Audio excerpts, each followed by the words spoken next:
Olá, pessoal! Hoje o vídeo é diferente, né? É, Nós queremos começar esse vídeo apresentando os nossos gatinhos para vocês entenderem um pouco do que aconteceu há 2 dias atrás com a gente. exatamente. Primeira coisa, a gente vai apresentar, esse daqui é o Pavel. Esse é o gatinho mais novo que nós temos. Nós chamamos de Pavel porque a pronúncia Pavel é mais fácil do que o nome real, né? O nome verdadeiro, que é Pavel. Por que que o nome dele é Pavel? Ele é Pavel em homenagem ao pastor Pavel Goya. Pavel Goya?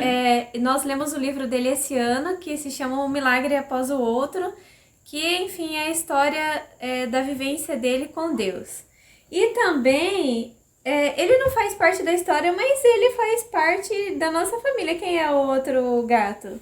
O outro gato é esse daqui, ó. Olha só como é que ele é. Ele é muito bonito. Ele é um gatão lindão e ele se chama Manolo. Por que ele se chama Manolo? É homenagem ao pastor Manolo Damásio.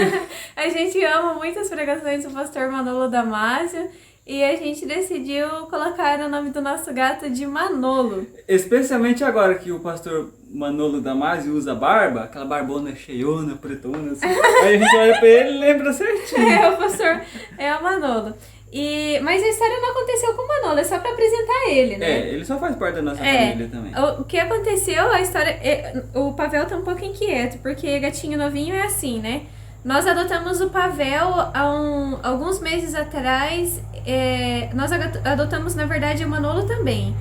O Pavel, ele era um gatinho que foi abandonado na rua. Então, ele cresceu sem a mamãe dele.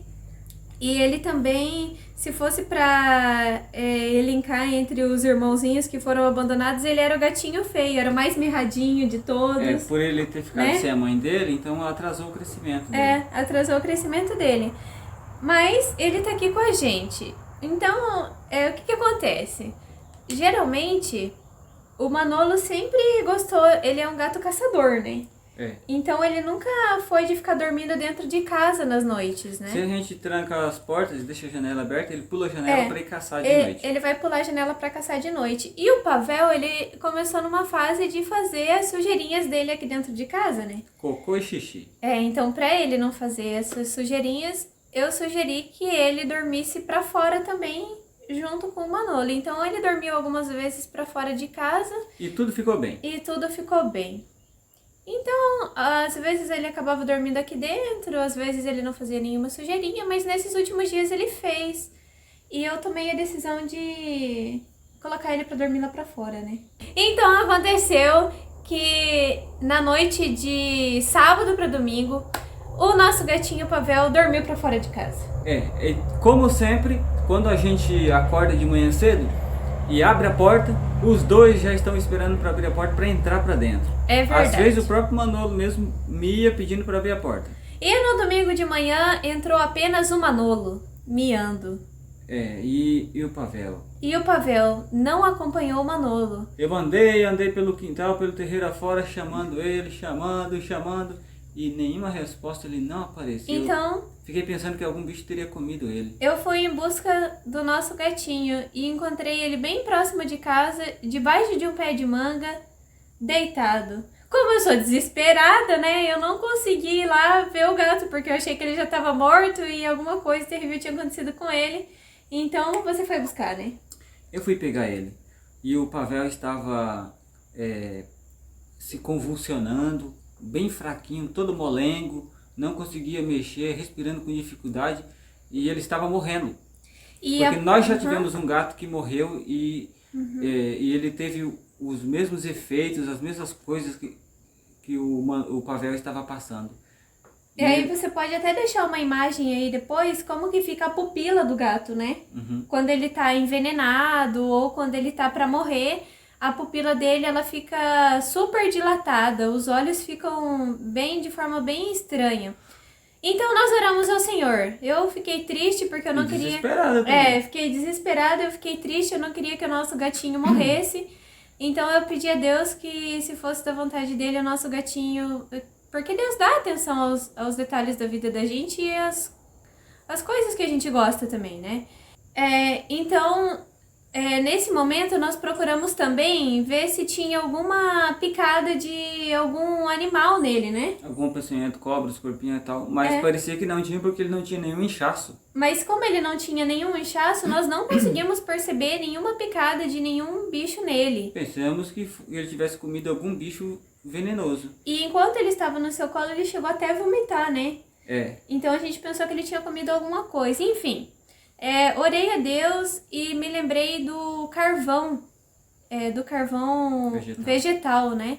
Então imediatamente nós raspamos o carvão vegetal e eu coloquei numa seringa e aplicamos nele, né? O carvão vegetal. E continuamos orando. Fizemos o nosso culto matinal. E oramos e pedindo para Deus não deixar nosso gato morrer, fazer ele viver. E depois disso ele continuou molengo, sem forças nenhuma. Dei leite de coco também para ele, além do carvão vegetal colocado na garganta dele. E ele continuou molengo, respirando com dificuldade, sem forças nenhuma.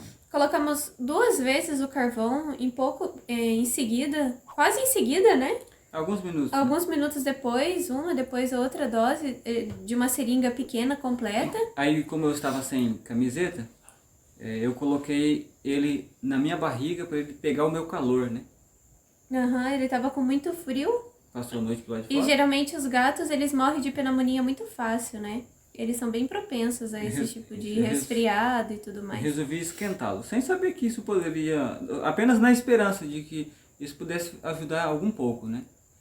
E nós oramos pelo nosso gato, acho que umas 2 ou 3 vezes. Nós fizemos o nosso culto matinal com ele no seu colo, né? Fizemos o culto. E aí o interessante é que eu lembrei de um texto que Elisa Biasi colocou no livro dela. Deixa eu ver. Esse livro aqui. E o texto é o seguinte, que ela fala do carvão, né? Mas na verdade ela cita a escritora norte-americana Ellen White, uma escritora do século XIX. E ela diz o seguinte: o carvão é igualmente um remédio importante, pois pode neutralizar venenos e aliviar a dor. Ellen White comenta que um dos remédios mais benéficos é o carvão vegetal em pó posto numa bolsa e aplicado sobre a pele. É um dos remédios mais eficazes. Se for misturado em fervura de pimenta d'água, será melhor ainda. Ela disse o seguinte: recomendei isso em casos em que o doente sofria grandes dores e quando o médico me assegurava que era o último recurso antes de o paciente ir a óbito. Então sugeri o uso do carvão. O doente dormiu, veio a crise, mas os resultados foi a recuperação. Eu indicava esse remédio simples com excelentes resultados para os alunos quando machucavam as mãos e tinham inflamações. A inflamação era tratada, passava a dor e vinha imediatamente a cura. A mais grave inflamação dos olhos será aliviada por um cataplasma de carvão colocado numa bolsa de pano e mergulhada em água fria ou quente, conforme melhor se adapte ao caso. E isso realmente funciona e está lá no livro Mensagens Escolhidas, volume 2, página 294. E eu também me recordei de algo que está no livro Ciência do Bom Viver, ele já está aqui comigo. Ellen White diz o seguinte: os que buscam a cura pela oração não devem negligenciar o emprego de remédios ao seu alcance. Não é uma negação da fé usar os remédios que Deus proveu para aliviar a dor e ajudar a natureza em sua obra de restauração. É claro que aqui ela está falando de seres humanos, né? Mas isso também a gente pode aplicar aos animais, em algum caso de emergência, né? E o fato da gente usar esse tipo de remédios providos por Deus, pela natureza, não vai resultar também numa falta de fé também da gente, né? Então, se nós temos fé em Deus, nós usamos também os recursos que Ele colocou à nossa disposição. Se Deus criou a natureza e os elementos da natureza, Ele também age através dos elementos da natureza, né? Então, pessoal, na verdade esse é o vídeo de hoje. Nós gostaríamos de contar o que aconteceu com a gente. Pra gente foi um milagre de Deus e a gente é muito grato a Deus mesmo por ver o nosso gatinho alegre, brincando aqui com a gente. E ele tá vivinho. Graças Isso, a Deus. Isso é graças a Deus, né? Aí, só lembrando, quero lembrar de contar pra vocês que no dia seguinte, que foi ontem, na segunda-feira, nós estamos gravando esse vídeo na terça-feira, dia 21. No dia 20, eu encontrei no pescoço dele uma manchinha de sangue, era uma picadinha bem no pescoço dele. Então, a gente não sabe qual foi o bicho que picou ali. Se foi um escorpião, Se foi uma vespa. se foi uma vespa. Como foi uma única picada, nós deduzimos que não tenha sido cobra, porque se fosse cobra teria duas marquinhas, Duas né? garras. Se Porque pegou são só duas uma, garras. também pode ter sido, mas se não foi, a gente não sabe. Então a gente não sabe que animal peçonhento que picou o pescoço dele. Mas nós cremos, nós acreditamos que Deus atendeu a nossa oração e agiu no corpo dele também para que o veneno não fizesse efeito e que o processo de morte retrocedesse e ele vivesse.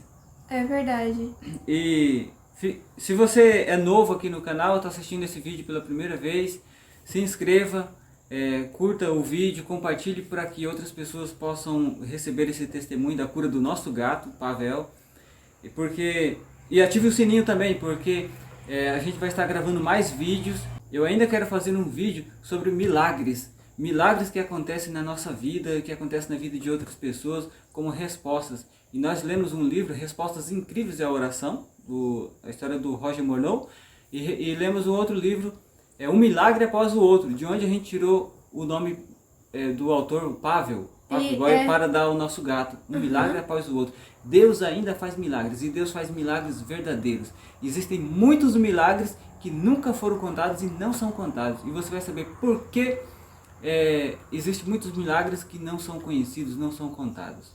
Uma coisa interessante que nós vimos muito no livro Um Milagre Após o Outro era a vida de oração que o pastor Pavel Goya tinha, e com certeza tem até hoje, porque ele ainda é vivo e ainda continua sendo pastor da nossa igreja, né? E ele desenvolveu um hábito de oração, de confiar em Deus, e ele presenciou muitos milagres na vida dele. Exatamente. Bem, pessoal, esse foi o vídeo de hoje. Espero que vocês tenham gostado. Se inscreva, curta, compartilhe, ative o sininho e até o próximo vídeo. Tchau!